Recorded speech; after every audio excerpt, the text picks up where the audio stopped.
마케팅은 사기다. 많은 마케팅 대행사한테 대인 게 많거든요. 이 정도까지 쓴다고? 이렇게까지 한다고에 대해서 느껴진 점이, 최근 제가 장사하는 분들을 되게 많이 만났거든요. 장사하는 분들을 많이 만나면서 제가 놀랐던 점이 한 가지 있었습니다. 바로 씀씀이가 어마어마하게 컸다는 건데요. 정말 제가 보고 깜짝 놀랐어요. 이렇게까지 쓴다고? 할 정도로 놀라는 경우가 많았습니다. 근데 이 씀씀이라는 게 여러분들이 생각하는 어떤 명품이나 외제차의 씀씀이는 아니었어요. 자, 씀씀이는 매장에 대한 투자에 대한 씀씀을 말해요. 장사를 잘 하시는 분들은 매장에 투자를 정말 적극적으로 하시더라고요. 어떤 부분을 어디까지 투자하는지를 제가 오늘 하나씩 설명드리도록 하겠습니다. 근데 매장에 대한 씀씀이를 얘기할 때 많은 부분이 있겠죠. 맛도 그렇고 청결이나 직원 관리, 인테리어, 기타 등등 매장의 특징을 구성할 수 있는 요소는 되게 많은데, 이 많은 요소들은 어떻게 보면 그 매장마다 성향이 다른 거라고 생각하거든요. 저는 어떤 성향과 특징이 다르다. 근데 그런 부분을 얘기하는 게 아니라 공통적으로 하는 게 마케팅입니다. 즉 씀씀이를 마케팅적으로 이 정도까지 쓴다고? 이렇게까지 한다고에 대해서 느껴진 점이 정말 많았어요. 특히 장사를 잘하고 진짜 장사로 돈을 많이 버시는 분들 있죠. 제가 이야기하는 분들은 최소 한 달에 한 2천만 원 이상 장사로 돈을 버는 분들을 말씀드리는 거예요. 그분들을 기준으로 했을 때 이 마케팅에 대해서 정말 중요하게 생각하고 정말 집중적으로 전략 있게 하더라고요. 근데 마케팅에 대해서 이야기할 때는 사실 이런 인식들이 많아요. 마케팅은 사기다.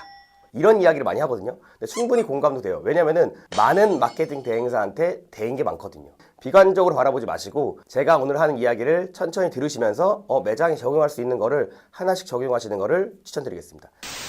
자, 이게 가로가 시간이라 보면 되고요. 이게 매출이라고 볼게요.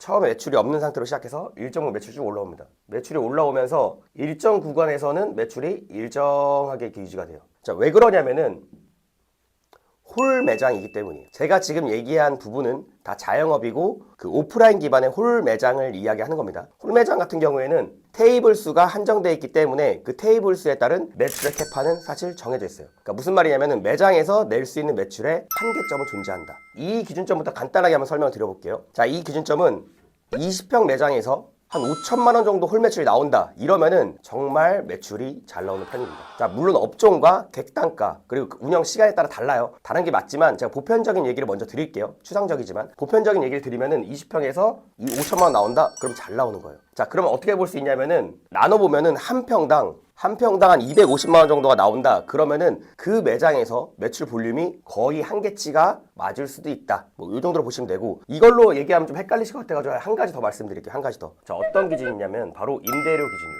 보통 임대료의 10배 정도 되면은 수익이 괜찮기 시작한 시점이라 볼 수 있거든요. 임대료가 10배 되는 시점부터 그 홀매장의 수익성이 극대화로 좋아져요. 최대로 갈 수 있는 매출은 어느 정도냐면은 한 15배 정도.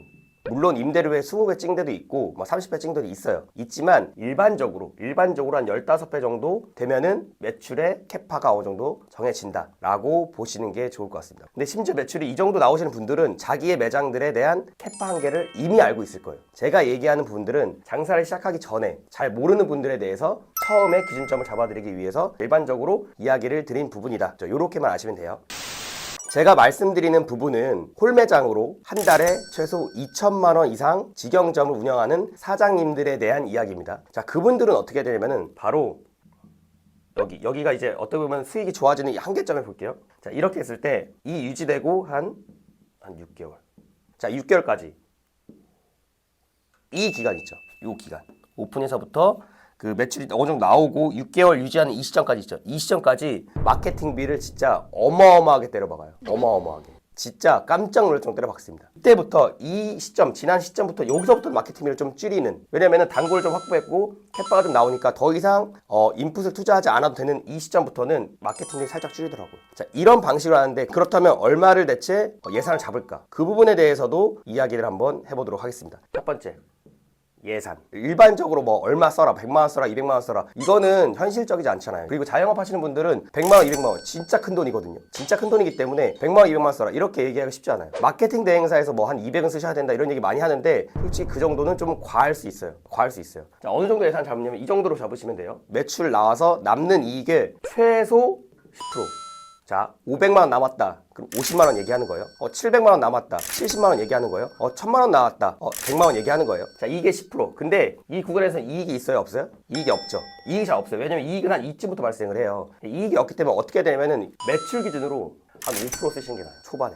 만약에 초반에 5% 쓰다가 좀 너무 많은 것 같다. 그럼 이익 10% 기준 잡아야 돼요. 한 이 정도 기준으로 처음에 잡으시면 돼요. 이 정도 기준으로. 이 정도 기준으로 화끈하게 잡아야 돼요. 자, 이거는 제가 최소예요. 최소. 자, 그렇다면 아까 씀씀이 크다는 사람, 자, 이분들은 어떻게 하냐? 이분들은 20%까지 쓰시고요. 매출에 10%까지 넘게 쓰세요. 저도 어디까지 왔냐면 매출에 20%까지 쓰시는 분 봤어요. 20%까지. 자, 믿기세요? 그러니까 1000만 원 팔면은 200만 원. 자, 3000만 원 팔면은 600만 원 마케팅 쓰신 거예요. 자, 이거 과하죠. 자, 이렇게 과하면은 여러분들이 안 믿을까봐 얘기 안 하는 거예요. 안 믿을까봐. 자, 이렇게 쓰시는 거 있지만 여러분들 기준에서 보시는 여러분들 기준에서 최소 10% 이상, 5% 이상은 쓰셔야 된다. 자, 언제까지? 무한히 쓰는 게 아니라 매출이 일정하게 유지되는 이 캡바까지 도달하고 나서 그때까지만 쓰면 돼요. 그때까지만 내가 바람을 불어넣는 역할이다. 요 정도로 보시면 되는데 예산이 요 정도 된다 라고 보시면 돼요. 자, 이해되시죠? 자, 이 예산을 쓸 때 어디에 쓰는지도 진짜 중요하거든요. 자, 그러면은 방향성을 설정해야 돼요. 방향성. 자, 이게 무슨 말이냐, 좀 어려운데 자세히 설명드려 볼게요. 최근에 사실 이란하고 이스라엘 전쟁 난 건 다 아실 거예요. 그때 이스라엘이 이란을 공격할 때 무차별 공격했어요? 모든 공군기지, 모든 군부대 다 다쳤어요? 그렇지 않죠. 특정 핵심 지역만 정밀하게 타격을 위해서 효과를 엄청나게 봤어요. 자, 그런 것처럼 이스라엘조차도 제한된 예산으로 최대 효과를 노리는데 우리같이 한 가게를 하는 입장에서는 예산이 한정돼 있단 말이에요. 50만 원이든 70만 원이든 100만 원이든 한정된 예산을 극대화된 효율을 추구해야 돼요. 그렇게 하기 위해서는 정밀 타격해야 되거든요. 정말 정밀 타격. 자, 그걸 어떻게 해야 되는지 설명을 드릴게요. 정밀 타격해야 될 부분은 바로 키워드예요. 키워드. 자, 키워드가 뭐냐면은 사람들이 검색하는 단어라고 생각하시면 됩니다. 자, 예를 들어 볼게요. 예를 들어 저희가 직영점에 합정에 있는데 합정에 약속을 잡았어. 그리고 저희가 이자카야를 하니까 합정에서 나 술집을 갈까 하는데 술집 어디 가지? 라는 소비자 입장에서 검색을 한번 해볼게요. 그럼 어디서 먹지? 합정에 뭐가 있지? 합정 술집을 어디 가지?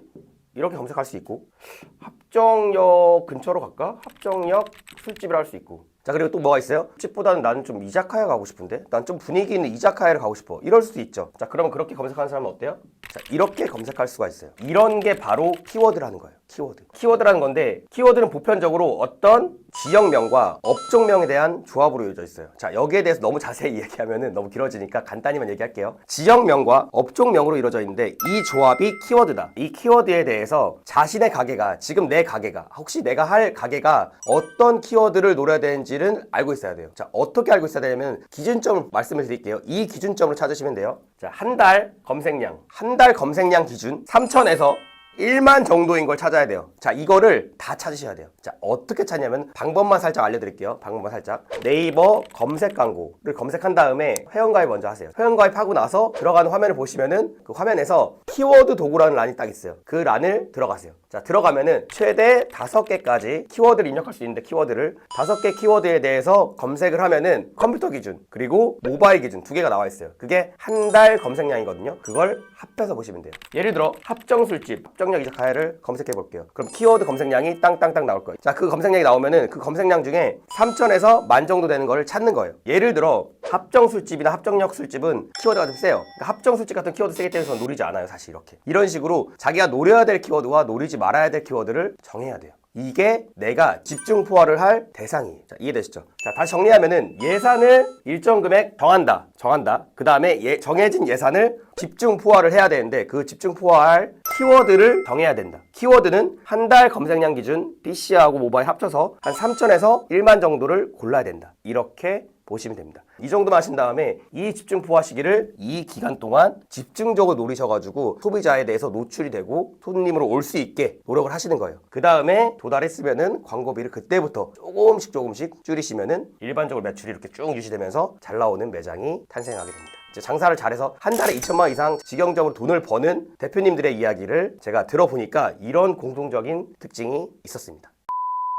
검색량을 말씀해 주셨는데 왜 기준점을 3,000이랑 1만으로 잡으셨나요? 좋은 질문인데 3,000보다 작은 거, 검색량이 3,000보다 작으면은 너무 작은 마이너한 작은 키워드이기 때문에 노릴 가치가 별로 없어요. 돈을 쓰면서 노릴 가치가 별로 없기 때문에 최소 3,000이다 라고 말씀을 드리는 거고, 그렇다면 그러면 많으면 많을수록 좋은 거 아니냐, 검색량이 많으면 많을수록 좋은 거 아니냐 라고 할 수 있는데, 왜 만으로 잘랐냐? 만 이상이 되는 키워드는 경쟁이 너무 심해요. 자, 무슨 말이냐면 내가 어지간한 예산으로 최소한의 효율을 잡기 위해서 들어갔는데 내가 쓴 돈은 이 경쟁자 업체한테는 잽이 안 돼. 잽이 안 돼. 그러니까 괜히 여기 지옥 같은 경쟁에서 싸울 바에는 효율적인 키워드를 찾아서 효율적으로 경쟁한 다음에 효율적인 예산을 써서 극대화된 매출을 내는 게 이게 목표이기 때문에 요 사이의 구간의 키워드를 추천하는 겁니다. 그러니까 요 이상은 경쟁이 너무 빡세다. 네, 이렇게 보시면 돼요.